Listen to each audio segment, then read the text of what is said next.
Ang asawa ni Julian ay may mentality ng isang manggagawa, hindi bagay sa pamilya natin. Napatigil si Rebecca sa pag-abot sa baso ng alak. Ang boses na iyon, malamig, matamis, at puno ng lason, ay walang iba kundi ang kanyang biyenan, si Senyora Amanda. Nasa kabilang side ng malaking sala, ang matandang babae. Nakatayo kasama ang dalawang kaibigan. Na tila ba may pinag-uusapan silang sikreto. Hindi nila alam na naririnig niya ang lahat. Pero anak niya iyon, Amanda, bulong ng isa sa mga kaibigan, halatang nag-aalangan. Julian ang anak ko, mariing sagot ni Senyora Amanda. Ang babaeng iyon, si Rebecca. Oo, maganda siya, matalino, pero hindi siya lumaki sa mundo natin.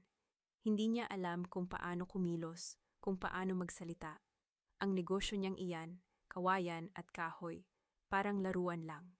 Hindi iyan magdadala ng dangal sa pangalan ng pamilya natin.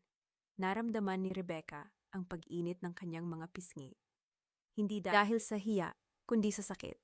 Ang negosyong pinaghirapan niya ng 4 na taon, ang mga gabing walang tulog, ang mga kamay na puno ng sugat mula sa paggawa ng mga muebles, para sa biyenan niya, laruan lang iyon.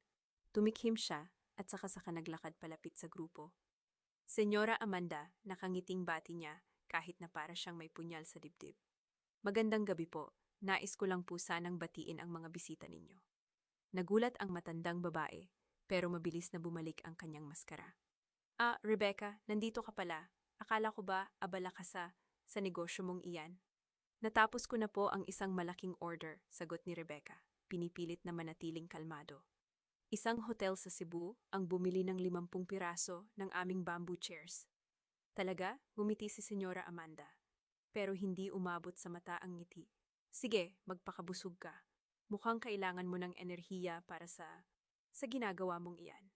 Tumalikod na ang matandang babae, kasama ang kanyang mga kaibigan, at saka nagpatuloy sa kanilang pag-uusap na parang hindi siya narinig.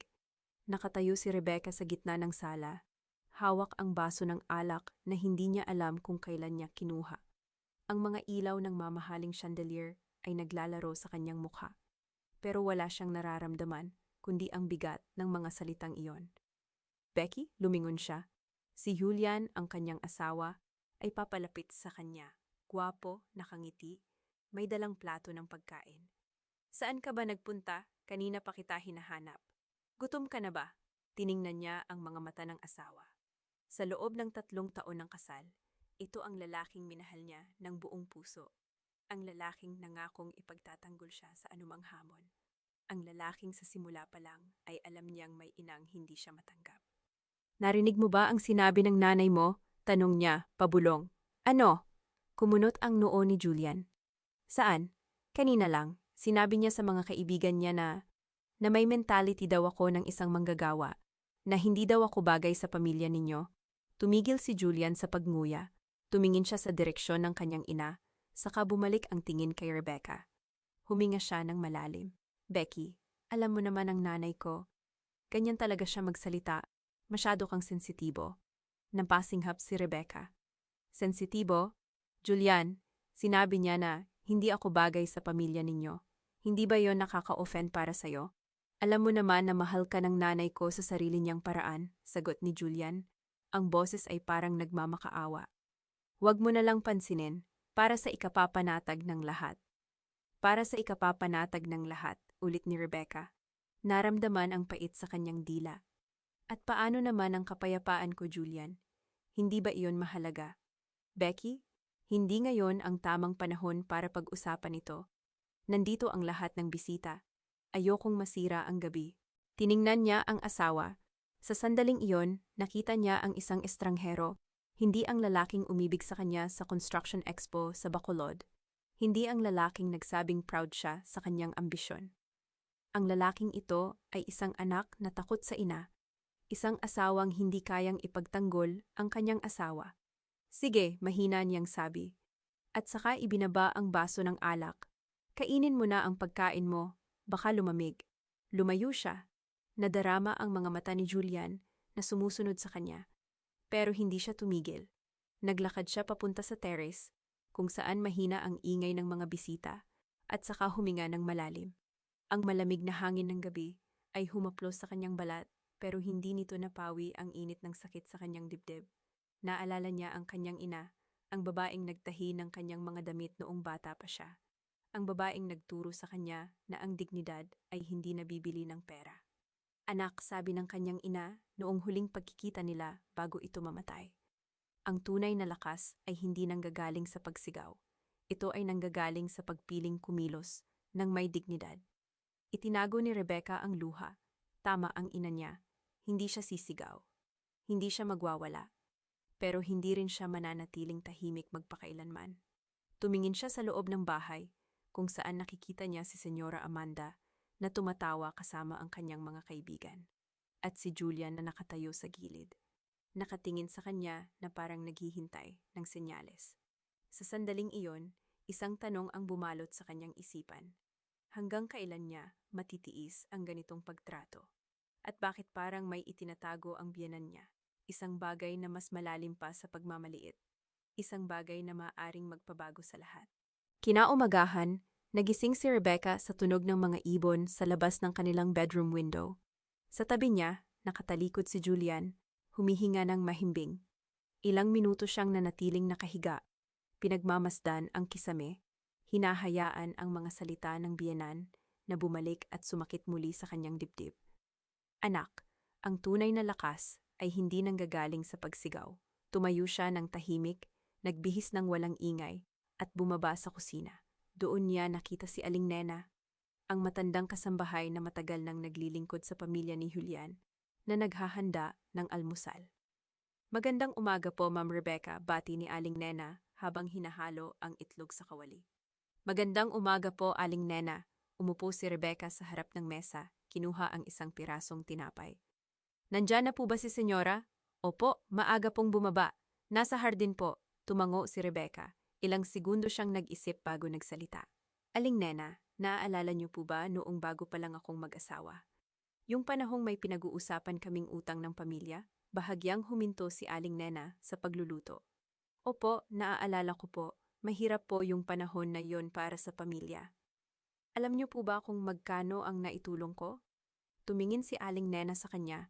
May pag-aalinlangan sa mga mata. Hindi ko po alam, ma'am. Hindi po kasi nagsasabi sa akin si Senyora tungkol sa mga ganoong bagay. Tumango si Rebecca.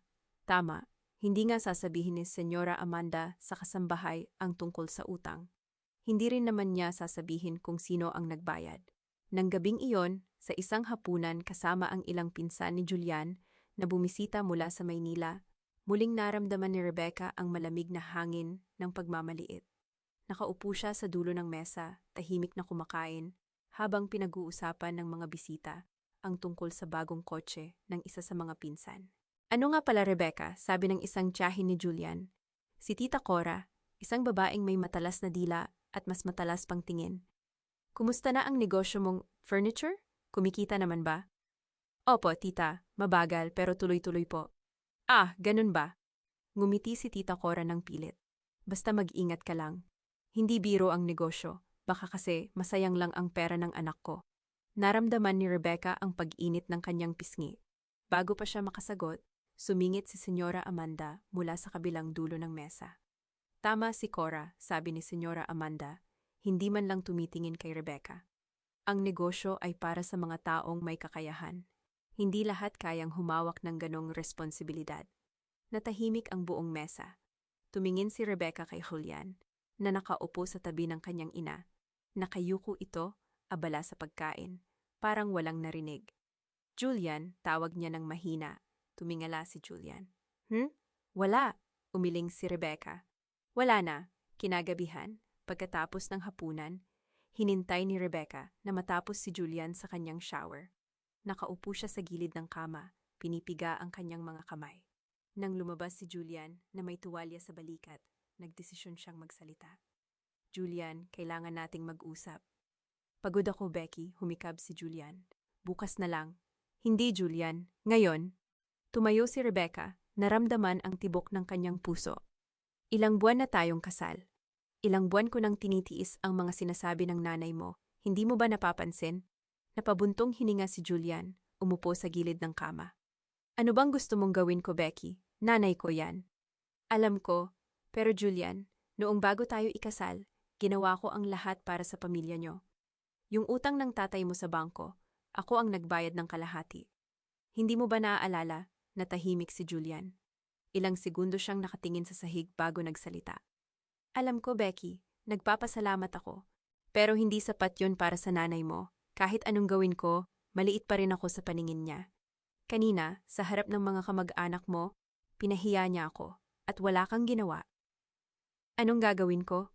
Bahagyang nagtaas ng boses si Julian. Sasabihin ko bang mali siya? Gagawin ko bang mas malala ang sitwasyon? Hindi, Julian. Hindi ko hinihiling na lumaban ka. Hinihiling ko lang na iparamdam mo sa akin na hindi ako nag-iisa. Tumingin si Julian sa kanya. Sa unang pagkakataon ng gabing iyon, nakita ni Rebecca ang pagod sa mga mata nito. Hindi ang pagod ng katawan, kundi ang pagod ng isang taong paulit-ulit na pinipiling tumahimik. Gusto kong umalis na tayo sa bahay na ito, sabi ni Rebecca, lumalapit kay Julian. Kaya ko nang bumili ng sarili nating bahay. Hindi na natin kailangang manirahan kasama ng nanay mo.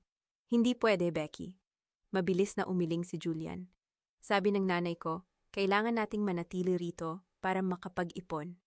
Yung bahay na yon, kailangan muna nating ayusin yung mga dokumento. Yung bahay na binabalak mong bilhin, naputol si Rebecca. Julian, pinag-usapan na natin to, sabi ko. Ako na ang bahala sa down payment, kaya ko na. Alam ko, pero ano? Tumayo si Julian, hinarap siya. Becky, hindi ko alam kung paano sasabihin sa to, pero may nagbago sa plano. Yung bahay na yon, hindi na natin makukuha. Nanlamig ang katawan ni Rebecca. Bakit? Kasi binigay na ng nanay ko ang pera sa ibang bagay. Nilingon ni Julian ang kanyang mga mata. Sinabi niyang kailangan raw natin ng mas malaking sasakyan. Para raw sa pamilya. Ano? Halos hindi makapaniwala si Rebecca. Julian, pinag-ipunan natin yon. Pinag-usapan natin yon ng ilang buwan. Yung pera na yon. Alam ko, Becky, pasensya na. Umupo muli si Julian, hinawakan ang kanyang ulo. Pero hindi ko kayang suwayin ang nanay ko. Alam mo naman kung gaano siya kastrikto. Pero Julian, pera natin yon. Pera mo yon. Hindi ba't ikaw ang nag-ipon? Kaya nga, Becky, nagtaas ng boses si Julian. May pagsisisi sa tono. Kaya nga ako nag-ipon, pero hindi pa rin ako makapagdesisyon mag-isa. Ganyan talaga tayo sa pamilya namin. Tumayo si Rebecca. Naramdaman ang lamig sa kanyang mga palad. Di ba't noong nag-aasawa tayo, sinabi mong magsisimula tayo ng sariling buhay? Sinabi mong hindi na tayo magiging sunod-sunuran sa nanay mo. Oo, sinabi ko. Pero wala namang nagbago, Julian. Naramdaman ni Rebecca ang pag-init ng kanyang mga mata. Wala talagang nagbago. Kahit anong gawin ko, kahit anong ihandog ko, hindi pa rin ako magiging sapat para sa pamilya mo. Tumayo si Julian, sinubukang hawakan ang kanyang braso. Becky, huwag kang magsalita ng ganyan. Mahal kita. Mahal mo ako. Umiling si Rebecca, iniiwas ang kanyang kamay. Kung mahal mo ako, ipaglalaban mo sana ako. Kahit konting pagtutol lang, kahit isang salita. Pero wala, Julian, wala kang sinabi. Kanina, sa hapunan, wala kang sinabi. Kasi alam kong kaya mo namang i-handle yon. Napayuko si Julian. Ikaw kasi malakas ka, kaya mong tiisin. Ako hindi ko kaya yung gulo. Natahimik si Rebecca. Sa sandaling iyon, naramdaman niya ang bigat ng mga salita ni Julian na parang isang dagok sa kanyang dibdib. Malakas siya. Kaya niyang tiisin. Yun na nga ba ang dahilan kung bakit siya pinababayaan? Dahil kaya niya. Alam mo, Julian, mahinang sabi ni Rebecca. Noong binayaran ko yung kalahati ng utang ng pamilya niyo, hindi ko ginawa yon para magpasalamat sila sa akin. Ginawa ko yon dahil mahal kita. Dahil akala ko, kapag nakatulong ako, makikita nila na hindi ako yung maliit na babae na akala nila. Becky, pero mali ako. Umiling si Rebecca, pinunasan ng luha na nagsimula ng tumulo.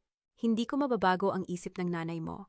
Kahit ibigay ko ang lahat, kahit patunayan ko ang sarili ko ng 1,000 beses, hindi pa rin ako magiging karapat-dapat sa paningin niya. Lumapit si Julian, sinubukang yakapin siya. Pasensya na, Becky, pasensya na.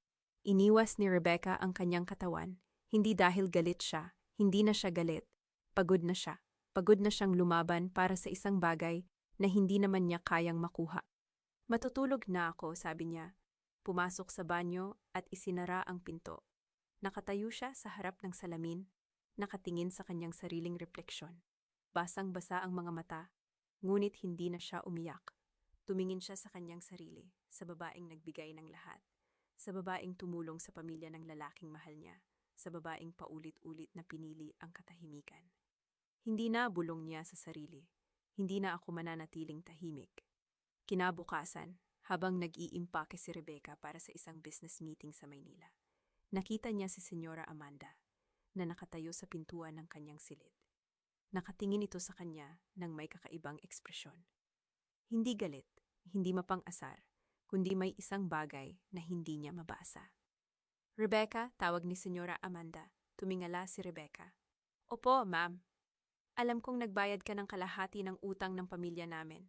Nagsalita si Senyora Amanda nang walang emosyon. Alam ko yon, pero huwag mong isipin na dahil doon ay may utang na loob kami sa iyo. Kasal ka kay Julian, bahagi ka ng pamilyang ito, at ang mga bahagi ng pamilyang ito ay inaasahang mag-aambag, hindi para magbilang ng mga pabor.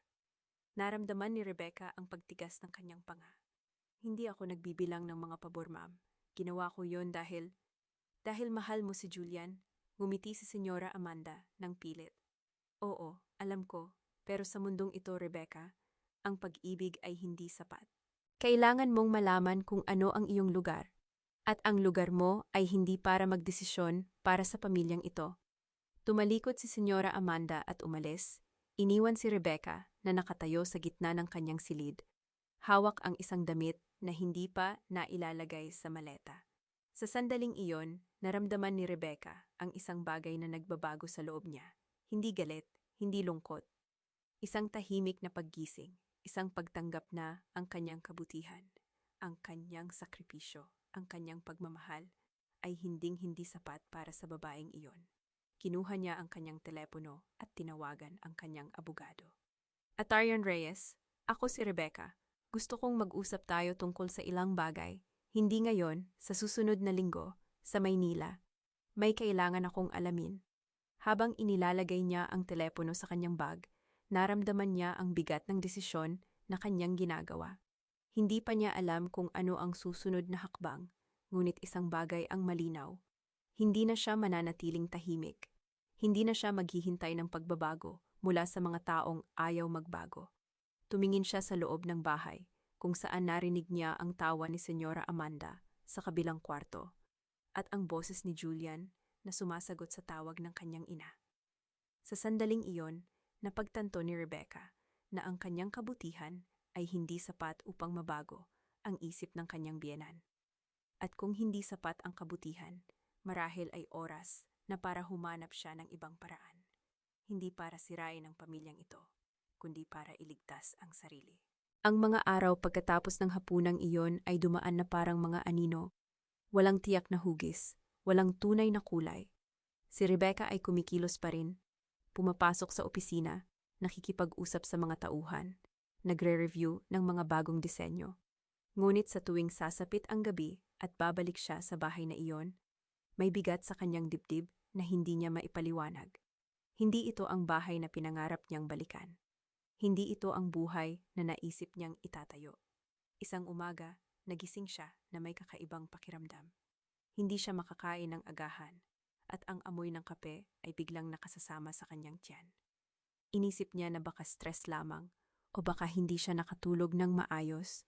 Ngunit nang paulit-ulit itong mangyari sa loob ng isang linggo, napagpasyahan niyang magpatingin sa doktor. Ang klinika ay malamig at puti, amoy alkohol at malinis na papel. Umupo si Rebecca sa silya habang hawak ang kanyang bag, pinagmamasdan ang mga poster sa dingding tungkol sa kalusugan ng kababaihan. Nang pumasok ang doktora, isang babaeng may maamong mukha at malamig na kamay, sinimulan nito ang mga katanungan. Ilang minuto ang lumipas at nang dumating ang resulta ng ultrasound, nagbago ang lahat sa isang iglap. Rebecca, nakunan ka, mahinang sabi ng doktora. Hawak ang kamay niya. Mga 6 na linggo pa lamang. Hindi mo pa alam, no?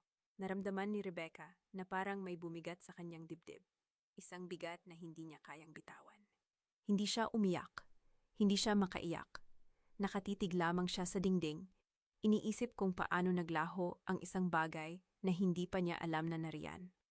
Ang pangunahing dahilan ng pagkakunan sa mga ganitong kaso ay stress, patuloy ng doktora. Seryoso ang mukha. Kailangan mong magpahinga, Rebecca. Iwasan ang mga bagay na nagdudulot sa iyo ng matinding pag-aalala. Stress. Ang salitang iyon ay parang kutsilyo na bumutas sa kanyang puso. Alam niya kung saan nanggagaling ang stress na yon. Alam niya ang mga gabing hindi siya makatulog, ang mga hapunang puno ng panlalait. Ang mga sandaling tahimik niyang pinipigilan ang luha upang hindi makita ng iba. At alam niya na ang taong dapat sana ay nariyan para sa kanya ay hindi man lang niya masabihan. Umuwi si Rebecca na walang sinabi kay Julian. Hindi niya alam kung paano sasabihin. Ngunit ng gabing iyon, habang naghahapunan sila sa hapag kasama si Senyora Amanda, hindi napigilan ng matanda ang kanyang dila. Ang payat-payat mo, Rebecca, sabi nito. Pinagmamasdan siya mula ulo hanggang paa. Hindi ka ba kumakain? O nagdidieta ka na naman? Sana naman ay hindi mo pinababayaan ang sarili mo. Hindi maganda para sa magiging apo ko. Nanatiling tahimik si Rebecca. Hindi niya kayang sagutin. Ang mga salita ay nakabara sa kanyang lalamunan, kasama ang sakit na hindi pa niya naproseso. Ngunit hindi tumigil si Senyora Amanda. Sa isang pagtitipon ng pamilya, makalipas ang ilang araw, isang hapunan kasama ang mga kamag-anak na laging puno ng tsismis at pilit ng ngiti, narinig ni Rebecca ang tinig ng kanyang biyenan mula sa kabilang dulo ng mesa. Hindi sinasadya o marahil sinasadya na marinig niya ang mga salitang iyon. Baka hindi ka talaga magkakaanak, sabi ni Senyora Amanda na may halong pagtawa, habang kausap ang isang matandang tiya. Alam mo, ang mga babaeng masyadong abala sa negosyo ay madalas na nakakalimot sa kanilang tungkulin. Hindi katulad ni Veronica, yung doktora na kaibigan ni Julian. Napakabait, napakaina. Kung ako ang tatanungin, siya ang nararapat na naging asawa ng anak ko. Naramdaman ni Rebecca ang pag-init ng kanyang pisngi.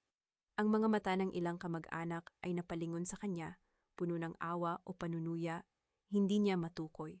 Ngunit hindi siya kumibo. Hindi siya sumagot. Hawak niya ang kanyang baso ng tubig, pinipilit na hindi manginig ang mga kamay. Ngunit ang totoo, nasasaktan siya. Hindi lamang dahil sa mga salita ng kanyang biyenan, kundi dahil sa isang bagay na napansin niya sa mga nakaraang hapunan. Si Veronica Salcedo, ang doktora, ay madalas nang nakaupo sa tabi ni Julian. Hindi lamang isang beses o dalawang beses. Paulit-ulit. Tuwing may pagtitipon, tuwing may okasyon, naroon si Veronica, nakangiti, magalang, at palaging malapit kay Julian. Sa simula, inisip ni Rebecca na baka kaibigan lamang ito, baka kasamahan sa trabaho, o kaibigan ng pamilya. Ngunit ng isang gabi, habang naghahapunan sila sa bahay ng mga kamag-anak, nakita niya ito. Ang paraan ng paghawak ni Veronica sa braso ni Julian habang tumatawa. Ang paraan ng pagtango ni Julian sa mga sinasabi nito. Ang paraan ng pagtingin ng doktora sa kanya. Hindi bilang isang kaibigan, kundi bilang isang taong may ibang intensyon. At si Julian, hindi niya itinatanggi. Hindi niya inilalayo ang sarili.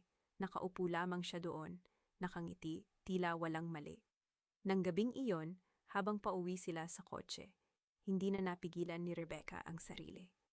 Julian, sino ba talaga si Veronica sa'yo? Tanong niya. Ang boses ay mahina, ngunit matatag. Napatingin si Julian sa kanya, naguguluhan. Kaibigan, anak ng kaibigan ng nanay ko. Bakit? Palagi siyang nakaupo sa tabi mo. Tuwing may pagtitipon, nariyan siya, napabuntong hininga si Julian. Rebecca, huwag kang magselos. Wala iyon. Kaibigan lamang siya ng pamilya. Hindi ako nagsiselos, sagot ni Rebecca. Ang mga kamay ay nakakuyom sa kanyang kandungan. Nagtataka lamang ako. Kasi, alam mo ba na nakunan ako? Alam mo ba na nawalan tayo ng anak? Huminto ang sasakyan sa isang pulang ilaw. Pumaling si Julian sa kanya. Ang mukha ay puno ng pagkagulat. Ano? Bakit hindi mo sinabi sa akin? Kailan mo ba ako pinakinggan, Julian? Ang boses ni Rebecca ay nanginginig, ngunit hindi siya umiyak. Kailan mo ba ako nakitang totoo? Tuwing sasabihin kong masakit ang mga sinasabi ng nanay mo, sinasabi mo lang na maging matatag ako. Tuwing sasabihin kong pagod na ako, sinasabi mong kaya ko iyon. Hindi mo ako tinatanong kung paano ako. Hindi mo ako nakikita. Natahimik si Julian. Hindi siya sumagot. At sa katahimikang iyon, naramdaman ni Rebecca ang isang bagay na mas malalim kaysa sa sakit. Isang pagdududa na unti-unting lumalaki sa kanyang puso. Simula noon, nagsimula siyang mapansin ang mga pagbabago. Si Julian ay mas madalas nang wala sa bahay. Tuwing may meeting, tuwing may trabaho, tuwing may emergency sa opisina. Hindi siya umuuwi ng maaga at kapag umuuwi, tila laging may iniisip. Ang mga tawag sa telepono ay madalas niyang sinasagot sa labas ng kwarto at ang mga mensahe ay tinatago niya sa bulsa. Hindi siya nagsalita. Hindi siya nagreklamo. Ngunit sa tuwing nakikita niya si Julian na umaalis ng bahay nang walang paalam, sa tuwing naririnig niya ang tinig ni Senyora Amanda na binabanggit si Veronica na parang isang banal na nilalang, may isang bagay na unti-unting namamatay sa loob niya. Isang gabi, habang nakaupo siya sa kanyang mesa sa opisina, hawak ang isang lumang card mula sa kanyang ina. Ang card na may nakasulat na, "Anak, ang tunay na lakas ay hindi nanggagaling sa pagsigaw. Ito ay nanggagaling sa pagpili na kumilos ng may dignidad." Tiningnan niya ang card pagkatapos ay ang kanyang telepono. May isang numero na kanyang inisave ilang araw na ang nakalipas, ang numero ng abogado na kanyang nakausap. Hindi pa siya tumatawag, hindi pa siya kumikilos. Ngunit sa gabing iyon, habang iniisip ang mga salita ng kanyang biyenan, ang mga ngiti ni Veronica at ang mga kasinungalingan ni Julian, may isang desisyon na nabuo sa kanyang puso. Hindi na siya maghihintay pa. Hindi na siya magtitiis pa. Kailangan niyang malaman ang katotohanan. Hindi lamang tungkol kay Julian, hindi lamang tungkol kay Veronica, kundi tungkol sa lahat ng mga lihim na itinatago ng pamilyang ito. Kinuha niya ang kanyang telepono at sa unang pagkakataon, pinindot niya ang call button. Ang pagtawag ay sinagot sa ikalawang ring, boses ng isang babae, profesional at kalmado.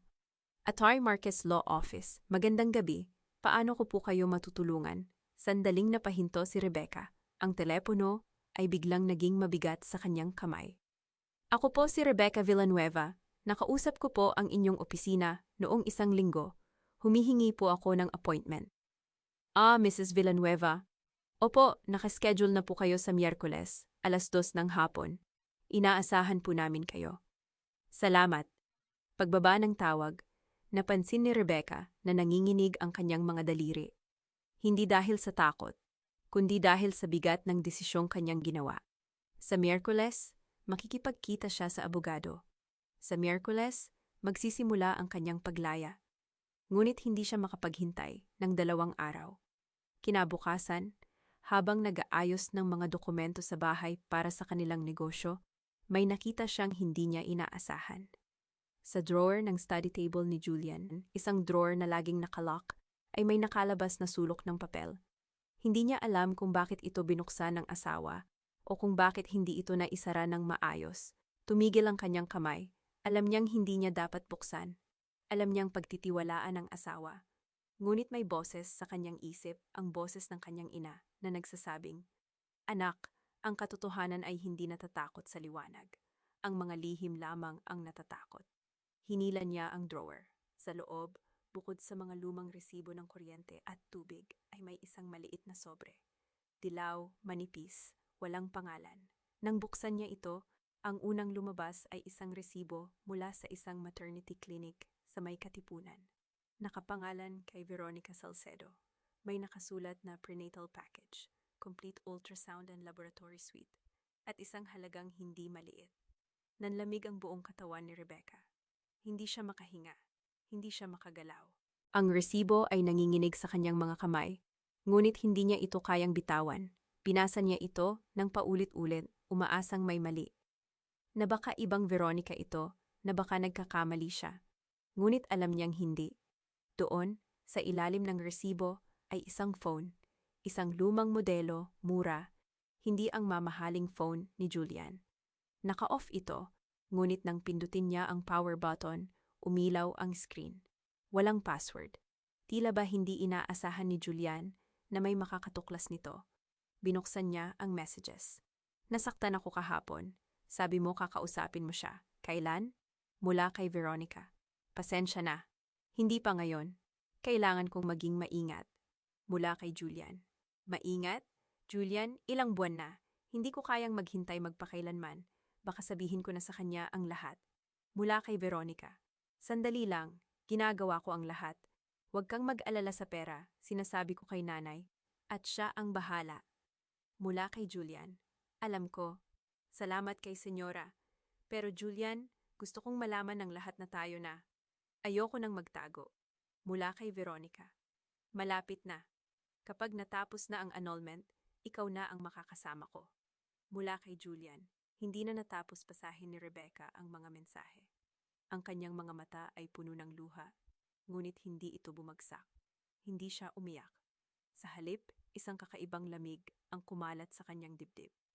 Hindi ang lamig ng takot, kundi ang lamig ng isang taong sa wakas ay nakakita ng katotohanan. Annulment. Plano na pala ni Julian. Plano na pala nilang lahat. Doon, sa ilalim ng mga mensahe, ay isa pang resibo. Ito ay naka-address kay Senyora Amanda Villanueva. Isang malaking halaga, 100,000 piso na may nakasulat na Medical and Prenatal Support Fund. Mula sa isang bangko sa Makati. May petsa noong nakaraang buwan, ilang araw lamang pagkatapos ng kanyang pagkalaglag. Hindi siya sinabihan, hindi siya kinonsulta. Habang siya ay nagdurusa sa kanilang kwarto, habang siya ay umiiyak sa sakit ng pagkawala ng kanilang anak, ang kanyang asawa at ang kanyang biyenan ay abala sa pagpaplano ng kanilang kapalit. Isinara niya ang phone. Dahan-dahan, maingat. Kinuha niya ang lahat, ang resibo mula sa maternity clinic, ang resibo naka-address kay Senyora Amanda, at ang lihim na phone. Inilagay niya ang mga ito sa kanyang bag, sa isang maliit na bulsa na hindi ginagamit. Hindi siya umiyak, hindi siya nagalit. Sa halip, isang kakaibang kalmado ang dumating sa kanya. Ang kalmado ng isang taong sa wakas ay alam na ang kanyang kalaban. Nang gabing iyon, hindi siya natulog sa kanilang kwarto. Pumunta siya sa kanyang opisina, binuksan ang kanyang laptop, at nagsimulang mag-ayos ng mga dokumento. Hindi mga dokumento ng negosyo, kundi mga dokumento ng kanyang kasal. Mga resibo, mga bank statement, mga text message na kanyang na-screenshot mula sa phone ni Julian bago ito isara. Lahat ng ebidensya na kailangan niya. Sa Miyerkules, makikipagkita siya sa abogado. Ngunit hindi siya pupunta nang walang dala. Kinabukasan, sa almusal, tila walang nagbago. Nakaupo si Julian sa kanyang karaniwang pwesto, nakatingin sa kanyang phone. Ang kanyang pangunahing phone, hindi ang lihim. Si Senyora Amanda ay nasa kabilang dulo ng mesa, nagbabasa ng dyaryo. Paminsan-minsan ay nagtataas ng kilay sa mga balita. Rebecca, bakit ang tahimik mo? Tanong ni Julian. Hindi man lang inaalis ang tingin sa screen. May problema ba? Tumingin si Rebecca sa kanya. Sa unang pagkakataon, nakita niya ang lahat ng kasinungalingan. Ang mga mata na hindi tumitingin sa kanya. Ang mga kamay na humahawak sa phone na hindi niya alam. Ang mga labi na nagsasabing mahal siya, ngunit nagpaplano ng kanyang pag-alis. Wala, nakangiting sagot niya. Nag-iisip lang ako tungkol sa negosyo. May bago akong plano. Ang iyong mga muebles, sabi ni Senyora Amanda, hindi inaalis ang tingin sa dyaryo. Sana naman ay hindi ka na masyadong maglaan ng oras dyan. Hindi naman iyan ang magpapakain sa'yo. Tama po kayo, Senyora, tugon ni Rebecca. Ang kanyang boses ay kalmado at matamis. Kaya nagpaplano po ako ng mabuti para sa aking kinabukasan. Hindi napansin ni Senyora Amanda ang bahagyang pagdiin sa salitang aking. Hindi napansin ni Julian ang kislap ng determinasyon sa mga mata ng kanyang asawa. Pareho silang abala sa kanilang sariling mga lihim. Ngunit si Rebecca ay nakakita na ng lahat. Nang gabing iyon, sa kanyang opisina, kinuha niya ang card mula sa kanyang yumaong ina. Binasa niya ito ng paulit-ulit. Ang mga salitang alam niya sa puso. Anak, ang tunay na lakas ay hindi nanggagaling sa pagsigaw. Ito ay nanggagaling sa pagpiling kumilos ng may dignidad. Hindi siya magwawala. Hindi siya magpapahiya sa sarili. Hindi siya magiging biktima na umiiyak sa sulok habang ang kanyang asawa at ang kanyang biyenan ay nagpaplano ng kanyang pagbagsak. Sa halip, magtitiwala siya sa kanyang lakas. Maghahanda siya, magpaplano siya. At sa Miyerkules, kaharap ang kanyang abogado, sisimulan niya ang kanyang tahimik na paghihiganti. Hindi sa pamamagitan ng pagsigaw, hindi sa pamamagitan ng pagwawala, sa pamamagitan ng pagpiling kumilos ng may dignidad at may ebidensya. Linggo ng umaga, tahimik ang buong bahay. Ngunit hindi iyon ang karaniwang katahimikan na bumabalot sa almusal. Ito ay ang uri ng katahimikan na puno ng mga salitang hindi binibigkas. Nakaupo si Rebecca sa harap ng kanyang laptop. Nakabukas ang spreadsheet ng kanilang magkasanib na account at dahan-dahang minamarkahan ang bawat transaksyon na kailangan niyang ilipat. Hindi siya nanginginig. Ang kanyang mga kamay ay matatag habang tinatype ang mga numero, habang binabasa ang mga kondisyon ng prenuptial agreement na pinirmahan niya 3 taon na ang nakararaan. Ang dokumentong minsan ay itinuring niyang tanda ng kawalan ng tiwala. Ngunit ngayon ay kanyang kalasag. Ang prenuptial agreement, ang parehong kasunduan na ipinagawa ni Senyora Amanda upang protektahan ang kayamanan ng pamilya Salcedo, ay siya ring magsisilbing sandata niya. Hindi inaasahan ng matandang babae na ang batang manugang na kanyang minamaliit ay magiging mas maingat sa pagbabasa ng mga pinirmahan nito. Sa loob ng 2 oras, nailipat niya ang kanyang personal na savings, ang kanyang investment portfolio, at ang kanyang bahagi sa joint account, papunta sa isang account na tanging siya lamang ang may access. Ang bawat pag-click ng mouse ay parang isang hakbang palapit sa kanyang kalayaan. Nang matapos siya, napabuntong hininga siya. May kakaibang gaan sa kanyang dibdib. Hindi pa lubos, ngunit sapat upang malaman niyang nasa tamang landas siya. Rebecca, napalingon siya. Nakatayo si Julian sa may pintuan ng kanilang silid. Gulo ang buhok, kakakagising pa lamang. Nakangiti siya, ang ngiting iyon na minsang nagpabilis ng kanyang pintig ng puso. Ngunit ngayon ay tila isang maskara lamang. Maaga ka yata gumising, sabi niya, papalapit. May ginagawa ka ba? Isinara ni Rebecca ang laptop ng mahinahon. Inaayos ko lang ang ilang papeles para sa negosyo. May meeting ako mamaya. Sa Sabado, nagtaas ng kilay si Julian. Akala ko ba rest day mo? May kailangan lang akong asikasuhin. Tumayo siya, inayos ang kanyang blouse. Baka magtagal ako, wag mo na akong hintayin sa tanghalian. Tumango si Julian, halatang hindi interesado sa karagdagang tanong. Bumaling ito sa cellphone at sa isang iglap, nakita ni Rebecca ang bahagyang ng ngiti sa kanyang labi habang nagtatype ng mensahe. Hindi niya kailangang tingnan kung kanino iyon. Alam niya. Doon, sa sandaling iyon, naramdaman ni Rebecca ang isang bagay na hindi niya inaasahan. Hindi sakit, kundi kalayaan. Ang sakit ay nanatili sa mga nakaraang araw. Ang natitira na lamang ay ang malinaw na pag-unawa na hindi na siya maghihintay pa. Sa tanghali, nasa isang coffee shop si Rebecca sa may Makati. Naghihintay sa taong pinagplanuhan niyang makita.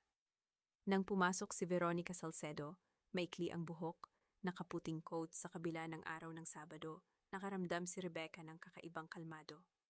Rebecca, lumapit si Veronica, bahagyang nag-aalangan. Nagulat ako sa mensahe mo, bakit mo ako niyaya rito? Maupo ka, ani Rebecca, itinuro ang upuan sa harap niya. May kailangan akong sabihin sa'yo. Tumagal bago umupo si Veronica. Ang kanyang mga mata ay maingat na nagmamasid, tulad ng isang doktor na sinusuri ang kondisyon ng pasyente. Okay, nandito na ako. Ano iyon? Hindi agad sumagot si Rebecca. Kumuha siya ng isang puting sobre mula sa kanyang bag at inilapag ito sa mesa, sa pagitan nila. Alam ko ang tungkol sa'yo at kay Julian, mahinahon niyang sabi. Nanigas si Veronica. Ang kanyang mga mata ay kumurap ng maraming beses, at ang kanyang mga kamay ay napahigpit sa kanyang tasa ng kape na hindi pa niya nagagalaw. Rebecca, hindi ko alam kung ano ang... Hindi mo kailangang magpaliwanag, putol ni Rebecca. Ang kanyang boses ay kalmado, ngunit matatag. Hindi kita tinawag dito para magalit o magmakaawa. Tinawag kita dahil may karapatan kang malaman ang totoo. Binuksan niya ang sobre at inilabas ang mga papel, mga kopya ng mga resibo, bank statements, at mga screenshot ng mga mensahe. Hindi ang mga mensahe ni na Julian at Veronica, kundi ang mga transaksyon na nagpapakita ng mga utang ni Julian na itinatago nito sa lahat. Si Julian ay may mga utang, sabi ni Rebecca. Malalaking utang. Hindi ko alam kung gaano kalaki ang alam mo, ngunit hindi ito ang unang pagkakataon na nagkaroon siya ng ganitong sitwasyon. Ang kanyang ina ang laging sumasalo sa kanya, ngunit may kapalit iyon. Dahan-dahang kinuha ni Veronica ang mga papel. Ang kanyang mga mata ay nagbabasa at sa bawat segundo, ang kanyang mukha ay nagbabago. Mula sa pag-aalinlangan, tungo sa pagkabigla, hanggang sa isang bagay na tila takot. Ito, totoo ba ito? Bulong niya. Lahat ng nasa papel ay totoo, sagot ni Rebecca. Hindi ko alam kung ano ang ipinangako sa iyo ni Julian. Hindi ko alam kung ano ang sinabi sa iyo ng kanyang ina. Ngunit nararapat mong malaman na ang buhay na pinapangarap mong makapasok ay hindi kung ano ang hitsura nito. Napatitig si Veronica sa kanya. Bakit mo ito ginagawa? Bakit mo ako tinutulungan? Hindi ba dapat galit ka sa akin? Galit ako, pag-amin ni Rebecca, nang walang pag-aalinlangan. Ngunit hindi dahil sa iyo. Galit ako sa sitwasyon, sa mga taong nagplano ng lahat ng ito nang hindi ako kinonsulta, na para bang ako ay isang sagabal lamang na kailangang alisin. Tumikhim si Veronica, ang kanyang mga mata ay namumula. Alam mo ba kung ano ang sinabi sa akin ni Senyora Amanda? Sinabi niya na ikaw ang problema, na hindi ka marunong magpahalaga sa anak niya, na hindi ka karapat-dapat sa pangalan ng Salcedo. Alam ko, sabi ni Rebecca, siya ang laging nagsasabi noon. Sa tuwing may family gathering, sa tuwing may okasyon, laging may masamang sinasabi tungkol sa akin. Nasanay na ako. Pero bakit nananatili ka? Halos pabulong na tanong ni Veronica. Napangiti si Rebecca, hindi isang masayang ngiti, ngunit isang ngiting puno ng pag-unawa. Dahil naniniwala ako na may magbabago. Naniniwala ako na kung magtitiis ako, kung magiging mabuting asawa ako, kung gagawin ko ang lahat ng tama, baka isang araw, makita nila ang halaga ko. Ngunit natutunan kong may mga taong hindi kailanman makikita ang iyong halaga. Gaano man kahirap kang magpapatunay. Natahimik si Veronica. Tumingin siya sa mga papel, pagkatapos ay kay Rebecca, at sa unang pagkakataon, may nakita si Rebecca sa kanyang mga mata. Hindi takot, kundi pagkilala. Buntis ako, bulong ni Veronica. Ang kanyang boses ay halos hindi marinig. 6 na linggo. Hindi nagulat si Rebecca. Bahagi na ng kanyang pananaliksik ang pag-alam nito, ang appointment card na nakita niya sa bag ni Julian. Ang pangalan ni Dr. Santos sa isang klinika sa May Taguig. Ngunit ang marinig ito mula kay Veronica mismo ay nagbigay ng ibang bigat sa sitwasyon. Gusto mo bang ipagpatuloy ang relasyon na ito? Tanong ni Rebecca. Gusto mo bang palakihin ang iyong anak sa isang pamilya na may ganitong mga lihim? Hindi sumagot si Veronica. Sa halip, tiniklop niya ang mga papel at inilagay sa kanyang bag. Nang magsalita siya, ang kanyang boses ay tila mas matatag kaysa kanina. Kailangan kong mag-isip, sabi niya. Kailangan kong ayusin ang aking mga iniisip. Gawin mo, ani Rebecca. Ngunit tandaan mo, hindi ka nag-iisa sa sitwasyong ito. At hindi mo kailangang piliin ang buhay na ipinipilit sa'yo ng iba. Tumayo si Veronica, ngunit bago siya tuluyang umalis, lumingon siya kay Rebecca. Bakit mo talaga ako tinawagan dito? Hindi lang para sabihin sa akin ang tungkol kay Julian, hindi ba? Ngumiti si Rebecca, ang ngiting iyon na hindi niya madalas ipakita, ang ngiting may alam. Dahil gusto kong malaman mo na hindi ako ang kaaway mo. Ang mga taong nagplano ng lahat ng ito, sila ang mga kaaway nating dalawa. Umalis si Veronica nang walang ibang salita. Naiwan si Rebecca sa coffee shop. Ang kanyang kape ay lumalamig na, ngunit ang kanyang puso ay tila mas magaan kaysa kanina. Sa hapon, pumunta siya sa isang lumang bodega sa May Binondo, ang lugar na kanyang inuupahan, sa ilalim ng pangalan ng kanyang kumpanya, hindi ng kanyang kasal. Doon, sa isang lumang filing cabinet, natagpuan niya ang mga dokumento na kanyang hinahanap, mga kopya ng financial records ng mga paupahang apartment ni Senyora Amanda, na nagpapakita ng mga pondong hindi na itala, mga perang nakukuha mula sa mga tenant na hindi kailanman pumasok sa opisyal na libro. Ang mga dokumentong ito ay hindi niya sinasadyang nakuha. Sa mga nakaraang buwan, habang tumutulong siya sa pag-aayos ng mga papeles para sa isang proyekto ng pamilya, napansin niya ang mga hindi tugmang numero. Itinago niya ang mga kopya, hindi pa alam kung bakit. Ngayon, alam na niya. Panangga, bulong niya sa sarili, habang inilalagay ang mga dokumento sa isang ligtas na lugar. Hindi ko ito gagamitin maliban kung kailanganin. Ngunit alam niyang darating ang panahon na kakailanganin niya ito. Pag-uwi niya sa bahay, madilim na. Nakaupo si Julian sa sala, nanonood ng telebisyon. Nang makita siya, ngumiti ito. Ang parehong ngiting iyon na noon ay tila taos-puso. Ngunit ngayon ay parang scripted na. Umuwi ka na, sabi nito. Kumain ka na ba? Oo, sagot niya. Ang kanyang bag ay mahigpit na nakakapit sa kanyang balikat. May masarap akong nakainan. Ah, maganda naman. Bumalik ang tingin ni Julian sa telebisyon. May kausap ka ba kanina? Oo, mahinahong sagot ni Rebecca. May nakilala akong bagong kaibigan. Hindi na nagtanong pa si Julian. At doon, sa katahimikan ng kanilang bahay, napagtanto ni Rebecca na ang katahimikang ito ay hindi na niya kailangang tiisin ng matagal pa. Umakyat siya sa kanilang silid, binuksan ang kanyang laptop, at binuksan ang isang bagong dokumento. Sinimulan niyang isulat ang kanyang mga plano. Hindi bilang isang biktima, kundi bilang isang babae na muling kumokontrol sa kanyang buhay. Ang kanyang mga hakbang ay malinaw. Una, nakuha na niya ang kanyang mga pondo. Pangalawa, naghasik na siya ng pagdududa sa isip ni Veronica. Pangatlo, mayroon na siyang panangga laban kay Senyora Amanda. Ngayon, kailangan na lamang niyang hintayin ang tamang sandali upang ilabas ang lahat. Sa kanyang mesa, sa tabi ng laptop, naroon ang maliit na card mula sa kanyang ina. Nabasa na niya ito ng hindi mabilang na beses, ngunit sa gabing iyon, ang mga salita ay tila mas malinaw kaysa dati. Anak, ang tunay na lakas ay hindi nanggagaling sa pagsigaw. Ito ay nanggagaling sa pagpiling kumilos ng may dignidad. Ngumiti si Rebecca. Hindi dahil sa siya ay nanalo, hindi pa siya nananalo. Ngumiti siya dahil sa unang pagkakataon sa mga nakaraang taon. Naramdaman niyang muli siyang kumikilos. Hindi bilang reaksyon sa sakit, kundi bilang tugon sa kanyang sariling pagpili. Bukas, makikipagkita siya sa kanyang abogado. Sa susunod na mga araw, haharapin niya ang mga taong nagtaksil sa kanya.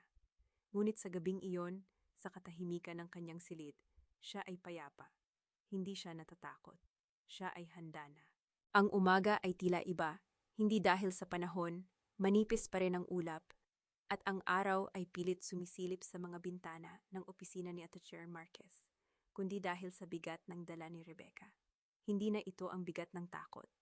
Bigat ito ng katotohanan, ng mga papel na nakatupi sa loob ng kanyang bag, ng mga litratong nagsasalaysay, ng mga kasinungalingan. Nakaupo siya sa harap ng abogado. Ang mga dokumento ay nakalatag na sa mesa. Tahimik na tiningnan ni Attorney Marquez ang bawat pahina. Ang kanyang noo ay kulubot sa bawat detalye. Rebecca, alam mo bang kung ano ang hawak mo? Aniya, ang boses ay seryoso, ngunit may bahid ng paghanga. Alam ko, sagot ni Rebecca. Ang kanyang mga kamay ay nakapatong sa kanyang kandungan. At alam ko rin na hindi ito sapat kung hindi ko haharapin ng harapan ang mga taong nasa likod nito. Tumango ang abogado. Kung itutuloy mo ito, walang magiging atrasan. Handa ka na ba? Hindi na sumagot si Rebecca. Sa halip, tumayo siya, kinuha ang kanyang bag, at tumingin sa abogado nang may ngiting hindi nakarating sa kanyang mga mata. Ihanda na po natin ang lahat. Bukas, haharapin ko sila. Ang bulwagan ng mansyon ng mga Salcedo ay tila mas malamig kaysa dati. Ang mga kristal na chandelier ay kumikislap, ngunit hindi nagbibigay ng init. Nakaupo si Senyora Amanda sa dulo ng mahabang mesa. Ang kanyang postura ay tuwid at ang kanyang mga mata ay nakatitig kay Rebecca na nakaupo sa tapat ni Julian. Si Julian, na kanina ay tahimik lamang, ay hindi makatingin sa kanyang asawa. Ano ang dahilan ng pagpupulong na ito, Rebecca? Tanong ni Senyora Amanda. Ang kanyang boses ay malamig at may pagmamataas. Sana ay hindi mo sinasayang ang oras ko sa mga walang kabuluhang bagay. Hindi sumagot si Rebecca. Sa halip, naglabas siya ng isang sobre mula sa kanyang bag at inilapag ito sa mesa. Ang tunog ng papel na tumatama sa kahoy ay tila nag-iwan ng katahimikan sa buong silid. Ano yan? Tanong ni Julian. Ang kanyang boses ay may bahid ng pag-aalala. Buksan mo, mahinahong sabi ni Rebecca. At sabihin mo sa akin kung ano ang nakikita mo. Nag-atubili si Julian, ngunit kinuha ang sobre. Habang binubuksan niya ito, ang kanyang mga kamay ay bahagyang nanginginig. Sa loob ay mga litrato ni Veronica, ng kanyang tiyan, at ng isang lalaking nakaengkwentro kasama si Senyora Amanda sa isang restaurant. Ngunit ang litratong nagpalamig ng kanyang dugo ay ang huli, isang dokumento na may pirma ng kanyang ina, na nagpapatunay ng isang kasunduan sa isang politiko. Ano ito? Nauutal na tanong ni Julian. Ang kanyang mga mata ay nanlalaki. Yan ang katotohanan, sagot ni Rebecca. Ang kanyang boses ay matatag. Hindi ikaw ang ama ng anak ni Veronica. Ang lahat ng iyan, ang relasyon ninyo, ang pagbubuntis, ang kasunduan, ay inayos ng iyong ina bilang pabor sa isang politiko. Ginamit ka niya, Julian. Ginamit niya ang pagkakataon upang makontrol ka at ang pamilya natin. Bumaling si Senyora Amanda.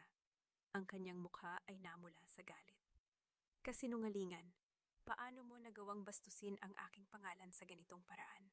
Ako ang nag-alaga sa'yo, tinanggap kita sa pamilyang ito. Tinanggap mo ako, putol ni Rebecca.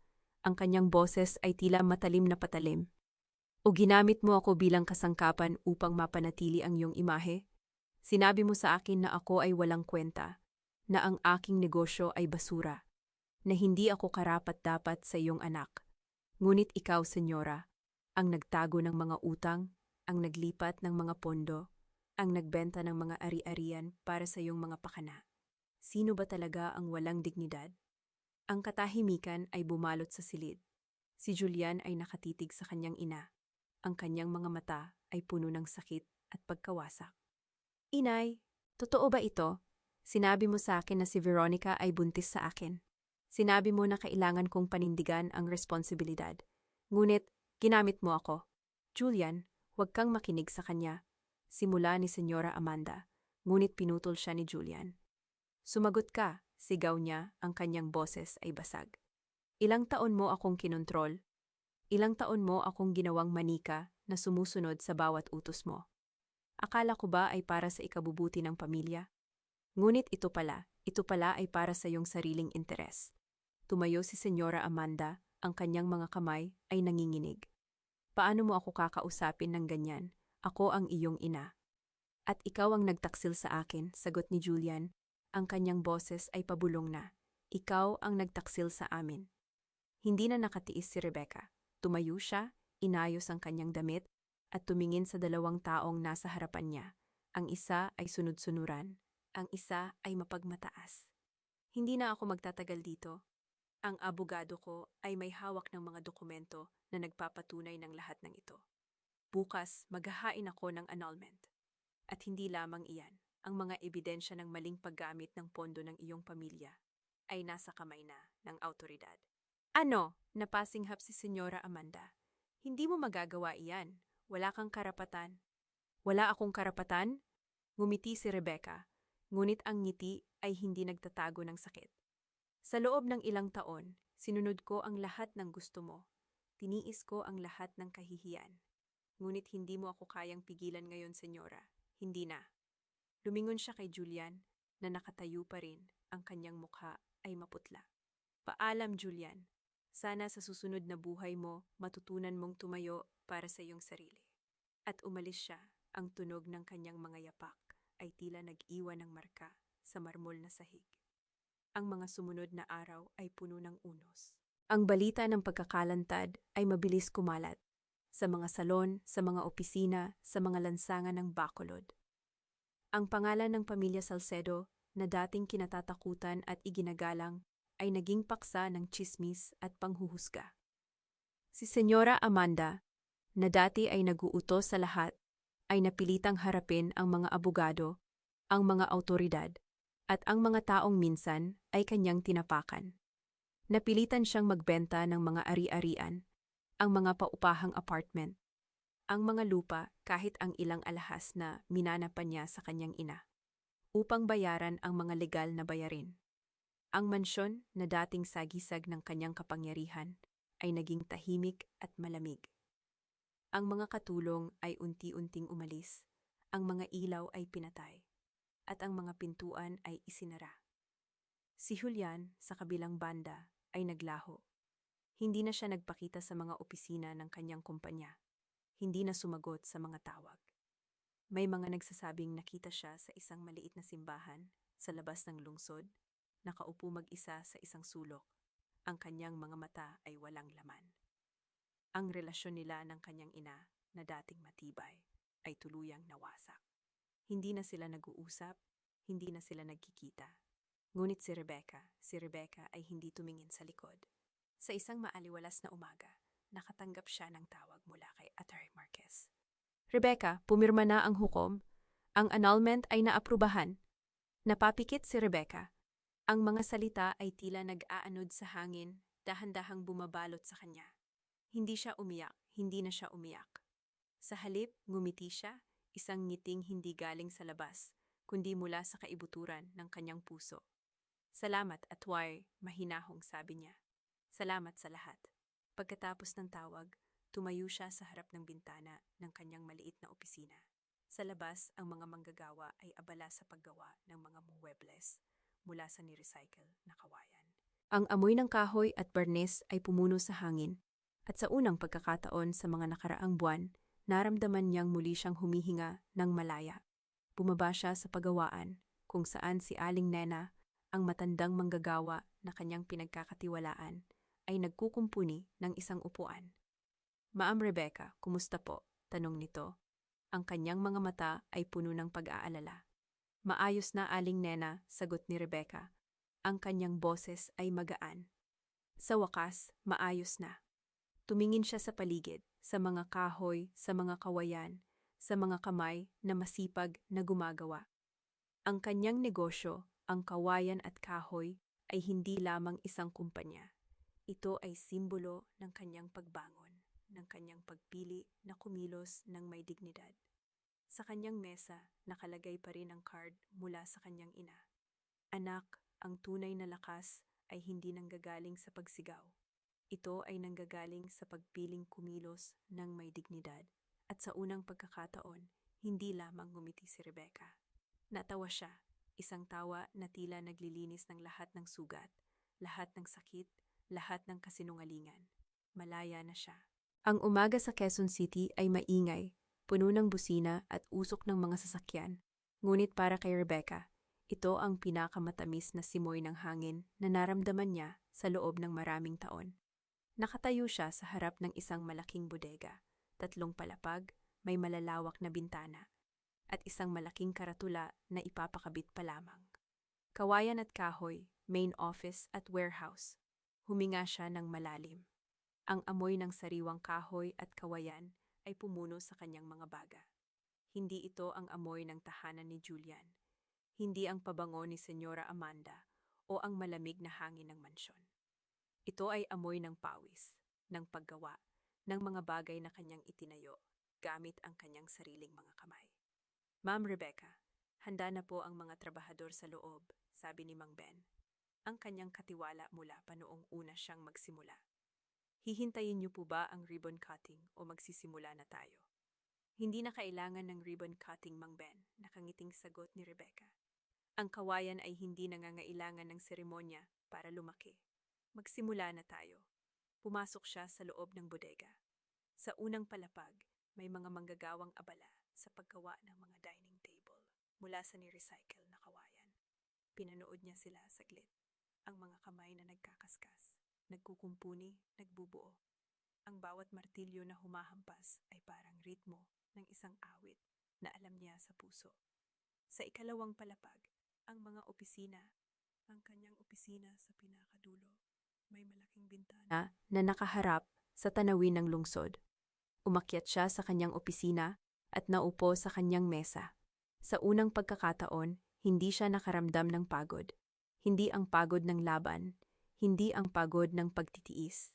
Ang pagod na ito ay masarap, parang pagod ng isang taong gumawa ng mabuti at natulog ng mahimbing. Sa kanyang mesa, nakalagay pa rin ang card mula sa kanyang ina. Hinawakan niya ito ng marahan, parang hinahawakan ng kamay ng kanyang ina sa unang pagkakataon. Anak, ang tunay na lakas ay hindi nanggagaling sa pagsigaw. Ito ay nanggagaling sa pagpiling kumilos ng may dignidad. Basahin niya ito ng paulit-ulit. At sa bawat pagbasa, may bagong liwanag na pumapasok sa kanyang dibdib. Ang kanyang ina ay hindi mayaman, hindi kilala, hindi makapangyarihan. Ngunit ang kanyang mga aral ay higit pa sa lahat ng kayamanan ng mga Salcedo.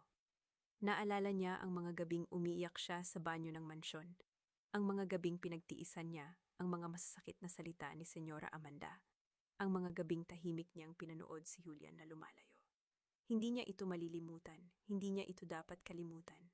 Ngunit hindi na sila ang nagpapatakbo ng kanyang buhay. Sila na ang naging mga aral. Lumapit siya sa bintana. Sa ibaba, nakita niya ang mga manggagawa na nagtatawanan habang kumakain ng merienda. May isang babaeng manggagawa na nagtuturo sa isang bagong empleyado kung paano ihanda ang kawayan. May isang binatilyo na may dalang sandwich na nakikinig ng mabuti. Ang mga ito ang kanyang pamilya ngayon. Hindi sa dugo, kundi sa paggawa, sa pagpili, sa pagtitiwala. Ma'am Rebecca, may kumatok sa pinto. Meron po kayong bisita. Sabi niya, taga-publication siya. Gusto daw siyang mag-interview tungkol sa inyong bagong warehouse at sa inyong eco-friendly na proseso. Tumingin si Rebecca sa card sa kanyang kamay, saka sa bintana kung saan nakikita niya ang mga manggagawa, ang bodega, ang kanyang pangalan na malapit nang ilagay sa karatula. Sabihin mo sa kanya, nakangiting sabi niya, na makikipag-usap ako. Ngunit pagkatapos kong makita ang mga dining table na ginagawa nila sa ibaba, bumaba siya sa unang palapag. Lumapit siya sa isang mesa na ginagawa ng mga manggagawa. Hinawakan niya ang kahoy, ramdam ang pagkapino at ang pagiging solid nito. Hindi ito perpekto, may mga marka ng kamay, may mga linya ng kawayan na hindi pantay. Ngunit ito ay totoo. Ito ay matibay. Ito ay kanyang magaling, sabi niya sa manggagawa. Ang mga linyang ito, ang mga markang ito ang nagpapatunay na hindi ito gawa ng makina. Ito ay gawa ng tao, gawa ng puso.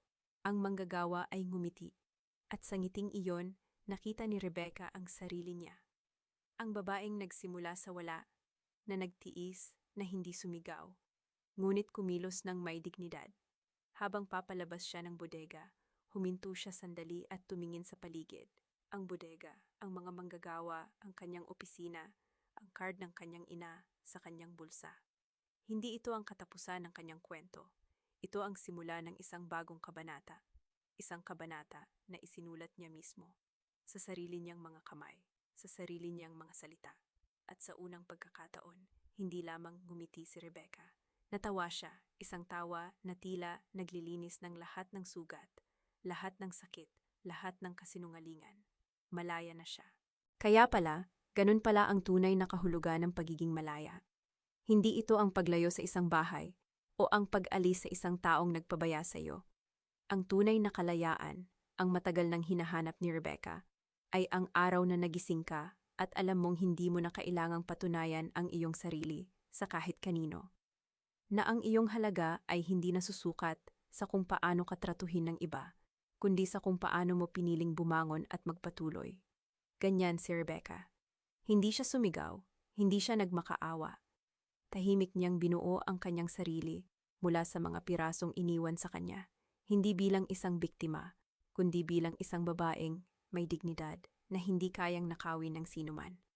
Mula sa mga luha sa hapunan na iyon, mula sa sakit ng pagtataksil, mula sa malamig na mga salita ng isang biyenang, hindi kailanman tumingin sa kanya ng may paggalang. Mula sa lahat ng iyon, gumawa siya ng isang bagay na mas matibay pa sa kawayan, isang buhay na sa kanya na.